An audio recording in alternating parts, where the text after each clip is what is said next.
Soprod et la RTI vous présentent en partenariat avec le 179, votre conseiller client de la CIE, 2 minutes pour comprendre.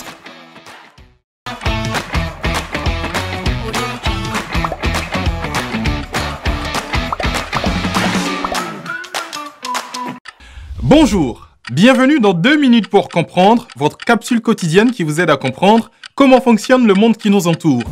Aujourd'hui, je vais vous parler du reggae. En Côte d'Ivoire, tout le monde ou presque écoute du reggae.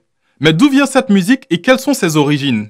Eh bien, le reggae est apparu en Jamaïque à la fin des années 60. Il est le résultat de nombreuses rencontres et de métissages. S'il dérive des musiques jamaïcaines comme le ska ou le rocksteady, il plonge ses racines dans les musiques traditionnelles caribéennes telles que le mento et le calypso, ainsi que les musiques africaines importées en Jamaïque par les esclaves. Ce style musical a aussi été influencé par la musique américaine rhythm and blues, entendez R&B, le jazz et la soul music alors très en vogue sur l'île. Si l'étymologie du mot reggae est incertaine, nous sommes sûrs de son apparition. Le terme de reggae a été utilisé pour la première fois dans la chanson Do de reggae, qui signifie joue du reggae en français. Cette chanson a été écrite en 1968 par Toots, le leader du groupe The Metals. Le reggae fut ensuite intimement lié au rastafarisme.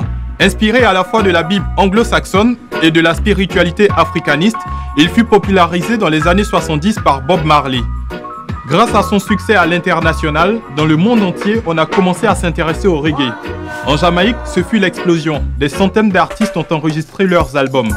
Puis les Jamaïcains résidant en Angleterre s'y sont mis aussi. Aujourd'hui, il y a des groupes partout dans le monde et le reggae s'est divisé en de nombreux styles. Roots, dancehall, dub. Et il est devenu incontournable dans tous les grands rendez-vous musicaux et festivals. La Jamaïque, l'Angleterre et depuis longtemps maintenant notre Côte d'Ivoire est considérée par les connaisseurs comme la 3e patrie du reggae. Le pays regorge de nombreux chanteurs et groupes extrêmement talentueux. La liste est longue et certains qu'on ne présente plus sont devenus des méga stars. Alpha Blondy dont les morceaux emblématiques sont fredonnés aux 4 coins de la planète, ou encore Tikenja qui pour beaucoup est un des ambassadeurs musicaux pour la défense de l'Afrique et la lutte contre le système.